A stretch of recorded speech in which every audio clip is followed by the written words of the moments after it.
My wonderful people of Biafra, lovers of freedom, I welcome you to Skolante TV, where we bring to you news that concerns the restoration of Biafra and freedom all over the world.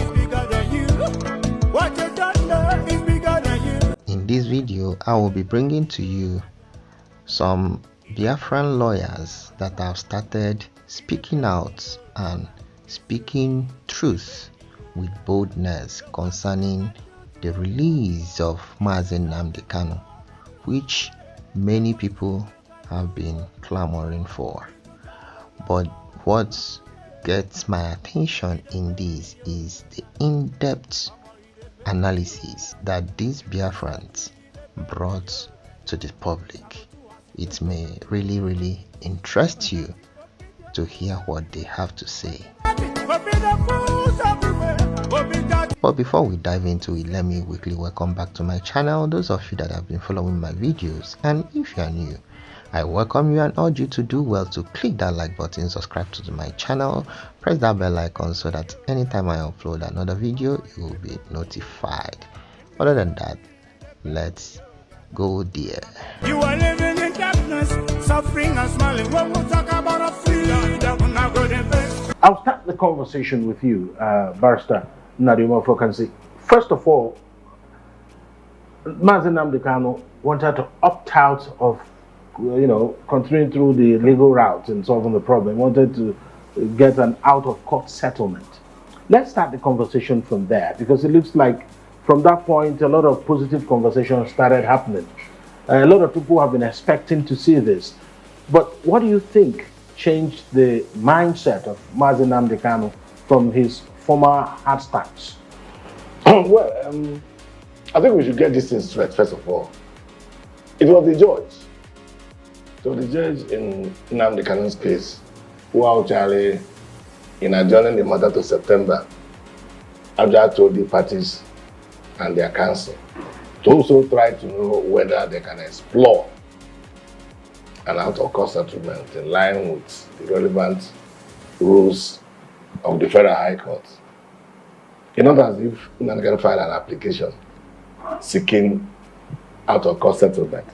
My people, you guys can imagine how these gutter media of the Zoological Republic of Animal Kingdom that have been trying to make it to look as if that it is our Ohamadike that is the one asking for outside court settlements. This is how they normally change the narrative of stories. Lie, always trying to suit their caliphate, their slave masters. You see what and this guy is an Igbo man. The presenter is an Igbo man, and he is having that nonsense. And that's how all of them have been talking on the social media, on their media spaces and all that. They are trying to make it look like Mazi Nnamdi Kanu is now begging federal government of that zoological terrorist of Animal Kingdom to settle the matter outside, while they are the ones that are trying to, let Mazi Nnamdi Kanu to accept a settlement. Okay, they are the ones calling for peace. Musa going everywhere calling for peace. But you see how he started this. But thank God for this Biafran legal practitioner. This guy is a lawyer, and he responded very well to him immediately. So let's continue. But be that as it may, there are gradations of prisoners, just like there are gradations of offenses. The highest being felonious offenses, followed by misdemeanors, and then simple offenses. Now, within this class of offenses, there are the one now, how do I call it? The public opinion classified as political prisoners. Because when you say someone is a political prisoner, there's no charge in any court that will say you, maybe Barrister Fokansi, did this and that, contrary to section this, thereby committed a political offense. There's also no offense like a political offense, just like we now say it is something that emanates from the boot of public opinion. But then the question is also ask yourself, how do you now know a prisoner to be a political prisoner? Nnamdi Kanu is not the only Igbo man in detention. He's not the only Igbo man undergoing trial. But then you see the consistent clamor for his release. That implies that there's something unique about his own kind of detention. That the detention is not simplicity, like you detain Evans, or like you detain Anini, or like you detain any other common criminal. People are clamoring that he should be released. Now, a lot of forbearance to his release has happened, beginning with Sunday Igboho, though his own trial was, I think, in Côte d'Ivoire, before the one they filed in Lagos, I think, was also withdrawn. And then the Metiala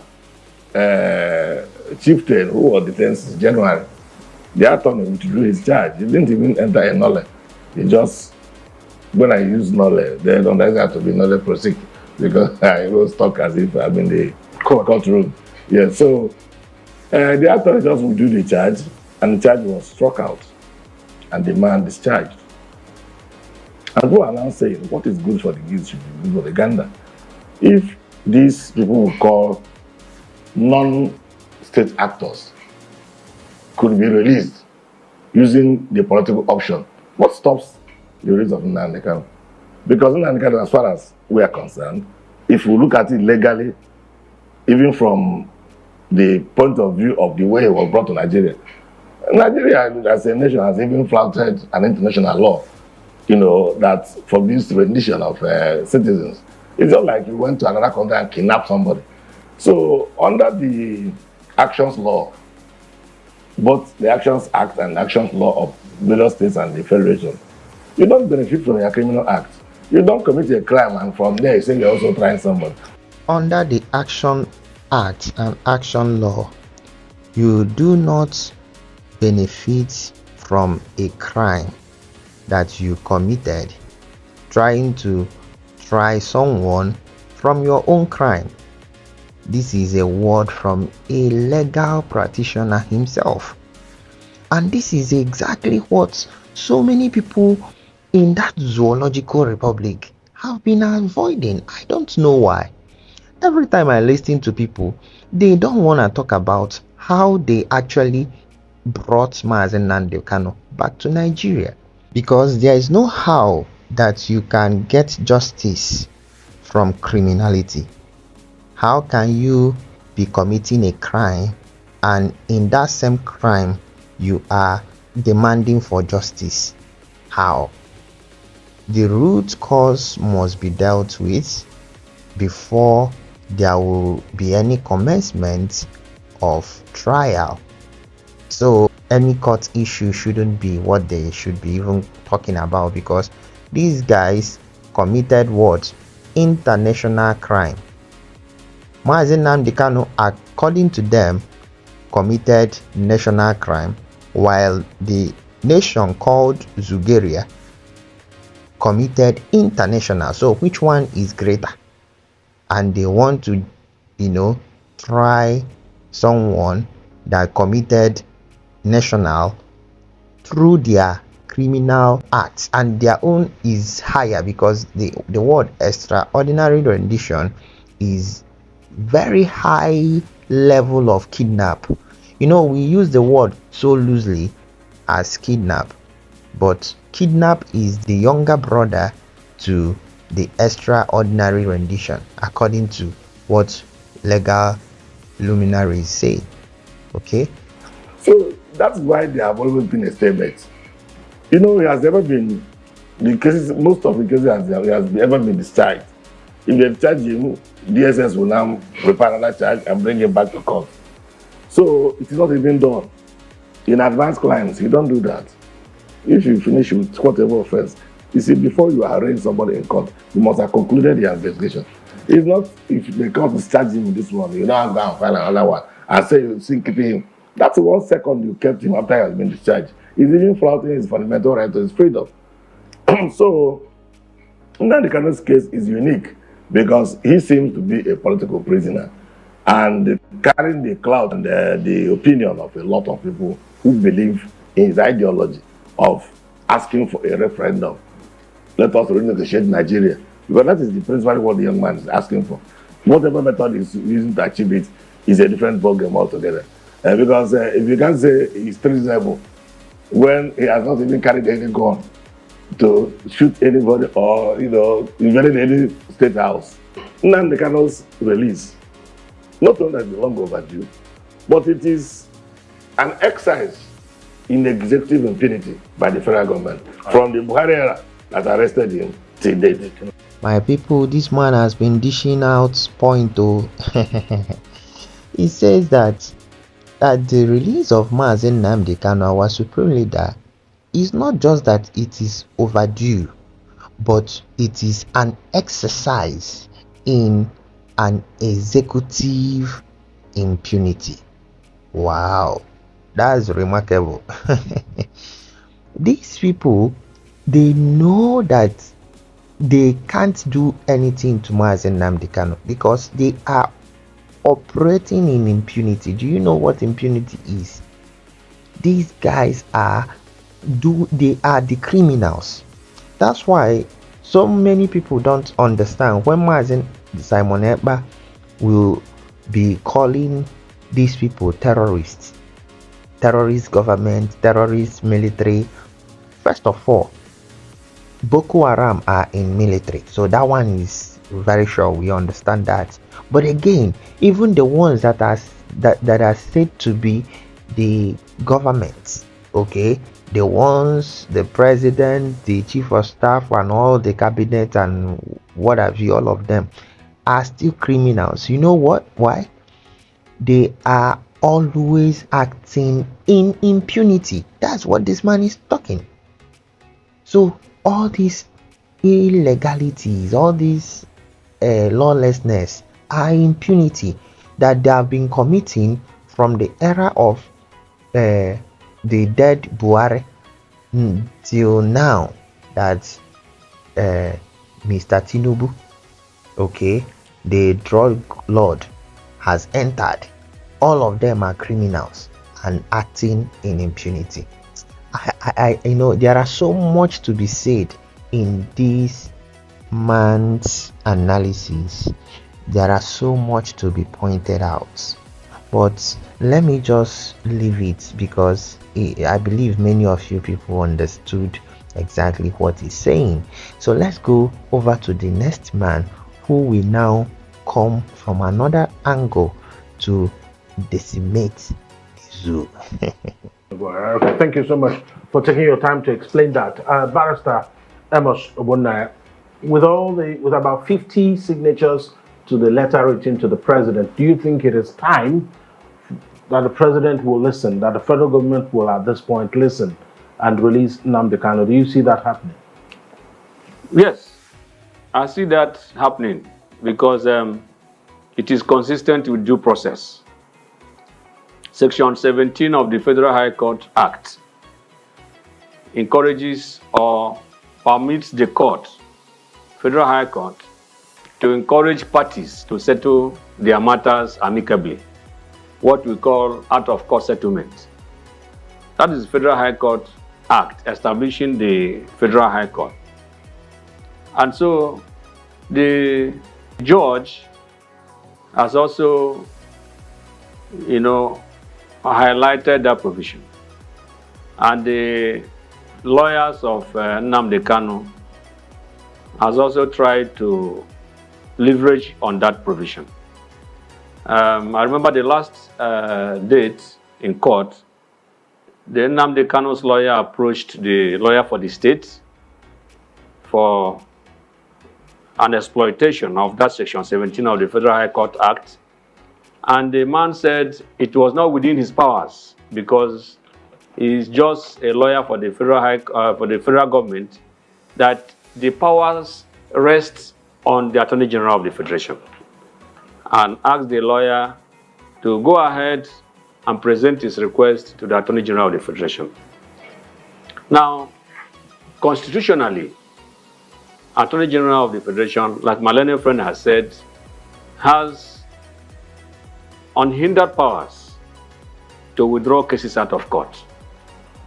Section 174, subsection 1 of the 1999 Constitution as amended has given the Attorney General of the Federation as well as the Attorney General of the state unfettered powers to file action, institute action, prosecute action against people charged with offenses that are found in laws prescribed by the National Assembly, in the case of the Federal Attorney General, and also the power to take over the prosecution of cases instituted by other arms of government or by individuals to take over the prosecution or take over with a purpose for withdrawal, which we call nolle prosequi.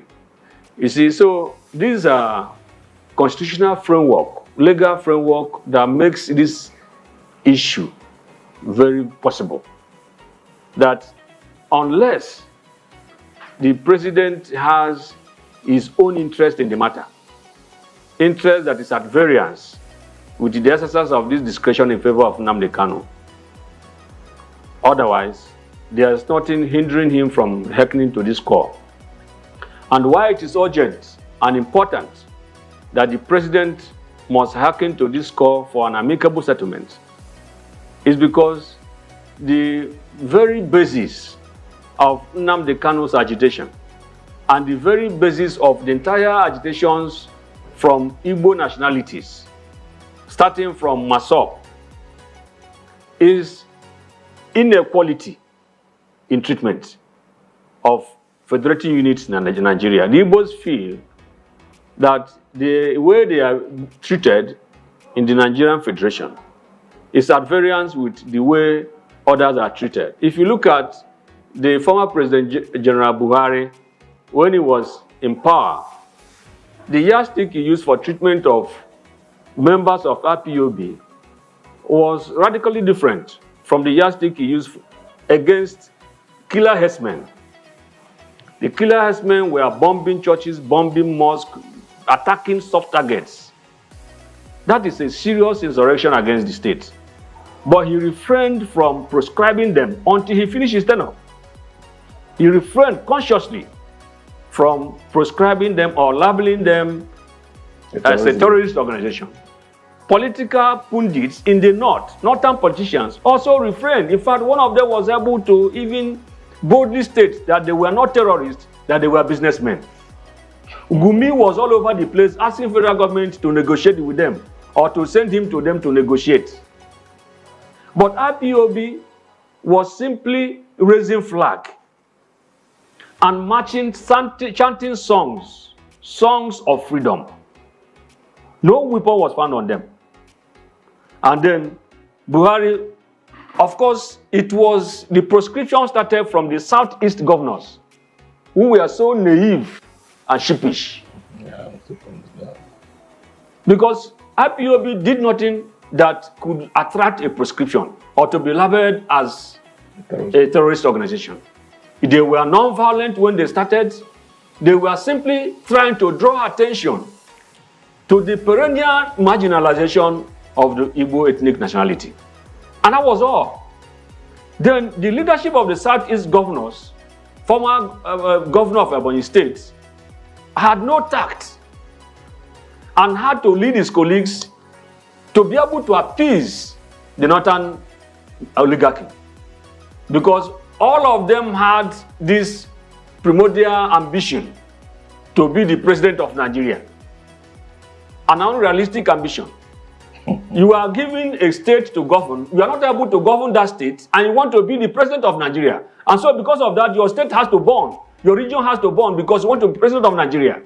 So because of that selfish interest, he now proscribed IPOB and recommended the proscription of the IPOB to the federal government, which the federal government quickly lashed on. I believe you guys heard this man very, very well. This is a legal practitioner, and if you hear him the way he sounds, you will know that he is not the kind of Omu Chineke. because that one I don't even know whether he actually graduated from any law school or he paid his way, through, because in that zoo anything can happen. When you hear someone that is sound, you will know that this one is sound. See what this man is saying. He is saying that from the era of the so-called Buhari, that he never did anything to the Fulani herdsmen, Meeti Allah, these ones that have been terrorizing people, burning churches, committing all manner of evil, atrocities to individuals, cities, communities, churches. He never proscribed them. He never even did as if he had anything. Gumi started talking all the nonsense, even saying that he will go to negotiate. In fact, he negotiated. In fact, he met the Boko Haram. He talked with them. Nobody questioned Gumi. Nobody invited Gumi. Nobody arrested Gumi. But immediately the Southeast governors presented IPOB to the federal government for them to, prescribe as terrorists. Hey, they immediately grabbed it. Buhari government that has been looking for a way to deal with Igbos now found opportunity. Immediately he grabbed it. That's what happened. And from that time, they began to start killing our people. And this man went further to say why they did this was just because of their selfish interest to become presidents of Nigeria.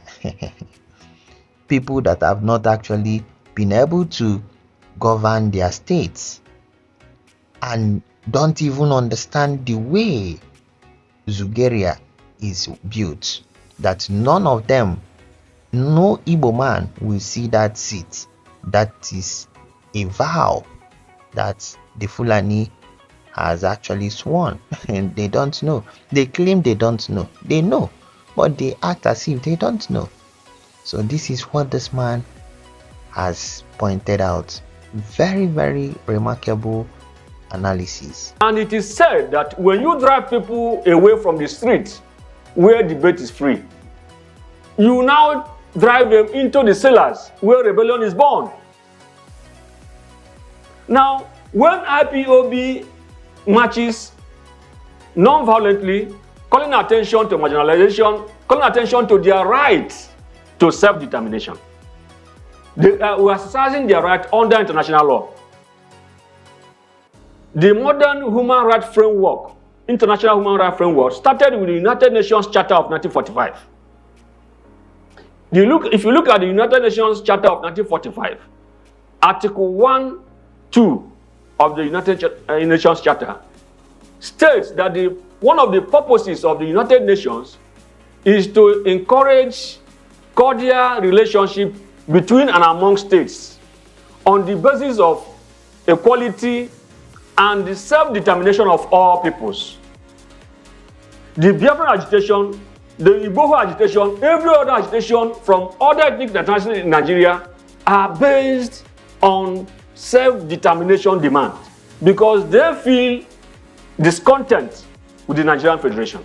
The way it is skewed against some ethnic nationalities in favor of another ethnic nationality. Now, that United Nations Charter recognizing self-determination of all peoples, we are further entrenched in two human rights instruments formulated by United Nations in 1966. What we call ICCPR, International Covenant on Civil and Political Rights, and the twin brother, International Covenant on Economic, Social, and Cultural Rights, all promulgated or formulated in 1966. Article 1, Sub 1 of each of these legal instruments of 1966, ICCPR, ICESCR, states that all peoples have a right to self-determination. And it goes ahead to now define what is self-determination. It means the right to determine your political status. It further means the right to freely choose your economic, social, and cultural development in ways or policies you freely choose by yourself. That is self-determination under international law. Now, you take it further to, in 1981, the African states came together in Banjul, Gambia, and adopted the United Nations Charter of Article 1-2, the ICCPR, ICESCR of 1966, adopted it in African Charter on Human and People's Rights. Article 20, sub 1 of African Charter of Human and People's Rights. It recognizes the right of every people to self-determination and defines self-determination the same way it was defined in International Covenant on Civil and People's Rights by the United Nations in 1966. Article 21 of African Charter, 1981, in Banjul, Gambia. And then Nigeria ratified the African Charter and domesticated it in 1983. And so now it has become a Nigerian law, part of our domestic laws. So why is Nigeria having goose pimples when people rise up to fight for equality? When people rise up to demand equal treatment, why does Nigeria develop goose pimples? Why is Nigeria finding it intolerant to allow people to express themselves? The United States of America is a steadfast supporter of the principles that people have a right to choose their own form of government. Nations have a right to choose their own alliances. There are inalienable rights governments must protect. The rule of law must be cherished. Sovereignty and territorial integrity of all states must be respected. The UN Charter and its principles of sovereignty, territorial integrity, human dignity, and the right to self-defense, these principles are universal and we must uphold them. International law must be protected always and everywhere, without any ambiguity, in Ukraine, in the Middle East, and everywhere in the world. This is our global responsibility. Self-preservation must be protected at all costs. Today, the Biafra Liberation Army have neutralized dozens of these terrorists in our land, and we are proud of them. They will continue to go down. Our demand is very simple. Pull them out of Biafra land. Remove every checkpoint. If you do not dismantle all the checkpoints, they will continue to die. We will continue to excel. We will continue to deal with Nigeria, and Nigeria will never ever remain the same until Biafra exits from Nigeria. A government that uses violence will be responded with the same and equal measure of violence in self-defense. Nigeria has no rule of law. Their rule of law is gun and bullet, and we have come to resist it. My fellow Biafrans, the world leaders made it very clear that self-preservation is a must. They use the word must, and it should be protected at all costs. At all costs. Which only calls for opportunity for dialogue. When an ethnic nationality stands up and says, we are not being treated fairly in this federation, it calls for dialogue. Nigeria should be responsible enough to be able to call them to and find out exactly what is the problem so as to adjust. Because there has never been a time ethnic nationalities in Nigeria met together and said we want to form a nation. Nigeria was foisted on every one of us by the British colonial authority. And then they created 3 regions, North, East, and West. Now, in 1963, Nigeria, there was a plebiscite that created the 4th region, which is the Midwest. When did Nigeria meet to decide that we are going to be 4 regions? And when did Nigeria meet to decide that we are no more 4 regions, we are now 6 geographical regions? So, Nigeria should know, in international law, there's what we call Pacta Sunt Servanda. Pacta Sunt Servanda is found in Article 26 of the Treaty of Versailles, which states that agreement must be obeyed. Article 26 says, once a treaty comes into force, all parties to that treaty must abide by the treaty in utmost good faith. Article 18 of the same Treaty of Versailles, it says that no nation who is a party to a treaty should take any step, be it administrative or legislative step, to scuttle or to thwart or to suffocate the intent and purpose of that treaty. That is exactly what Nigeria is doing. Nigeria is signatory to all United Nations human rights treaties that endorses self-determination, and yet domestically they cannot hear the word self-determination. They are in breach of the obligations under Article 18 and 26 of the Treaty of Versailles of 1969. Right. Thank you, Barrister. Self-determination must be protected. This is a word that many world leaders use, and our PM emphasized on that. Why?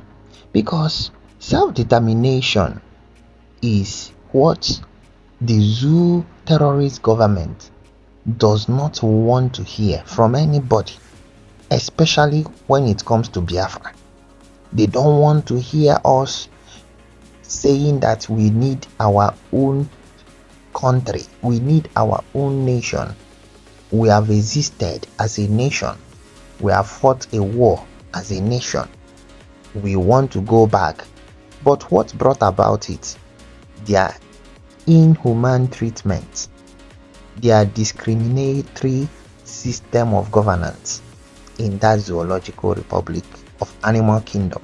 If they had handled the issue very well, maybe we will not even remember to talk about going back to who we were, right? But because they had been molesting us, they have been, rubbishing the Biafran people, they have been subjugating us for so long, and now we have reason to say enough is enough. But they don't want to hear that. We are saying enough is enough with placards, without gun and bullets, but they don't want to hear it. Immediately you will say, holy, holy. You are chanting songs of freedom. According to this lawyer, they labeled us terrorists, that we are committing treason.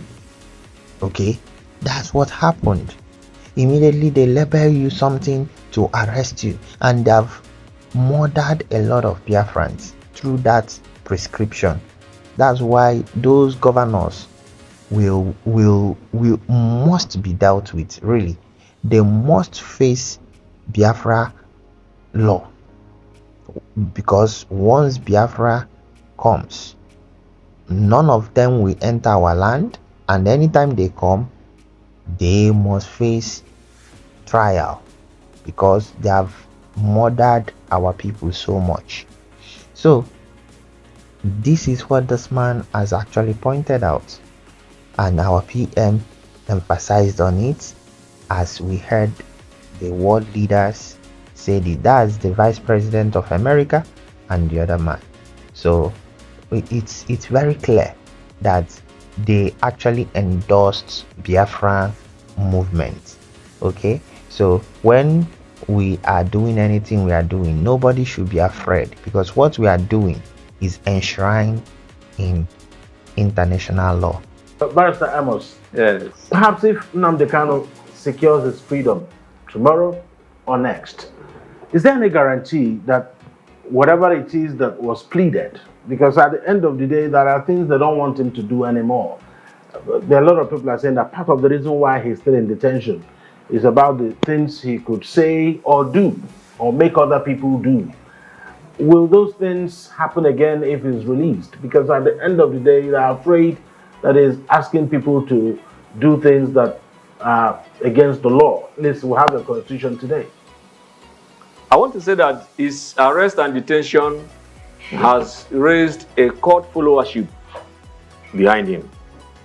He's been idolized. But there is a division in that cult followership, and that's the challenge. If he comes out today, can he wrestle his followership from Simon Ekpa? There's a division because of the arrest and detention. So Simon Ekpa felt that he has to carry on the struggle now that the leader has been taken in. That is it. So if he's released today, it is likely, very likely, that he has to come to terms with Simon Ekpa to back down. Simon Ekpa is only acting because of his absence. He didn't say that he has overthrown him. Even when he wrote a letter from DSS custody directing that there should be no more sit at home and there should be no more arms against the state, Simon Ekpa said until he comes out physically that he will not believe that he wrote that under duress. Of course. That he wrote it, you cannot freely write something in this area. When you are in custody, you now write something. It is not voluntary. So it is on that basis that he continued doing what he's doing. Simon Ekpa is the disciple of Nnamdi Kanu and a very dedicated, loyal disciple. I believe that if Nnamdi Kanu comes out, he will be able to tame Simon Ekpa.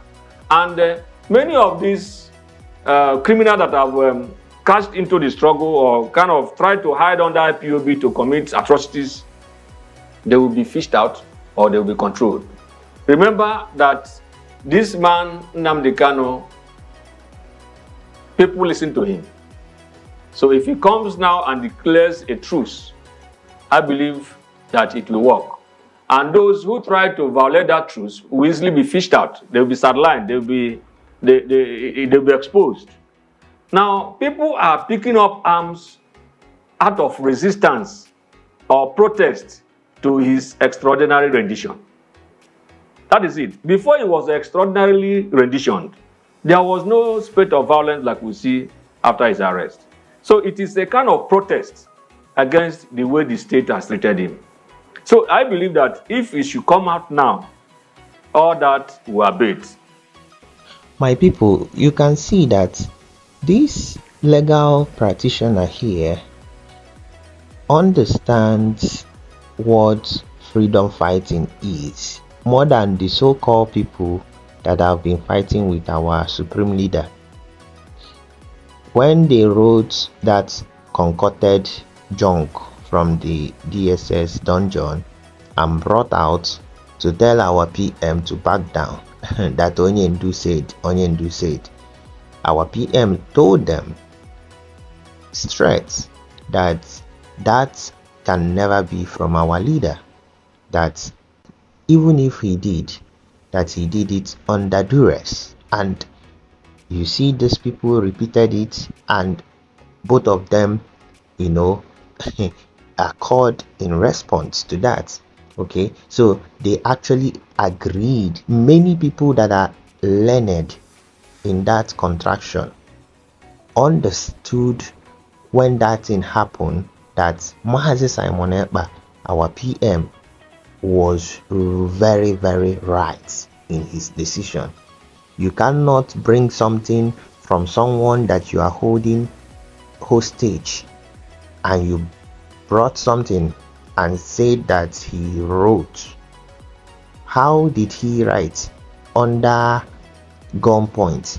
And that's exactly what PM said. So, these people don't understand that God blessed us with a man that has so much qualifications, okay, not by just mere reading but practicality.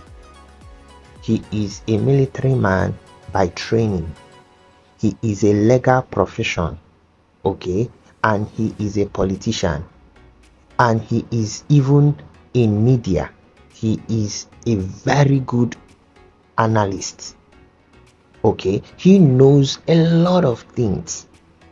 So God blessed us with this man. So he understands so many gimmicks. When you want to come with propaganda, he addresses you. When you want to come with psychological war, he understands it, because one of the things that military people or forces study is psychology, because dealing with so many things are psychological. So you don't use it to come against our PM. He will engage you because he understands it better than you. He had a very more better education than people that studied in the zoo. Do you understand? So that is how God has blessed us with someone that can actually at least stand in that position of MNK, because MNK, Mazi Nnamdi Kanu, is top notch. He is one of a kind, and I believe that very soon he will be released to come and be with us. So this man actually pointed out some few things that you see that he understands our PM very, very well. That our PM is a devoted disciple of Mazi Nnamdi Kanu. So, which means that people are following, not the criminals in DOS and their followers that I don't know whether they use juju to hold all those ones. I don't understand that. But you see that these people that are even professionals in Biafra land and across the zoo and across the globe understand that what we are doing is our constitutional rights, okay? And it's our right to self-determination, which we have heard that we have liberty to express ourselves and choose where we belong and where we want to be. That is where I will be drawing the curtain for today's video. And if you find any value in what you've listened to, please do well to give me thumbs up, click that bell icon, and subscribe to the channel if you have not done so. Until I come your way next, have a blessed day. Shalom.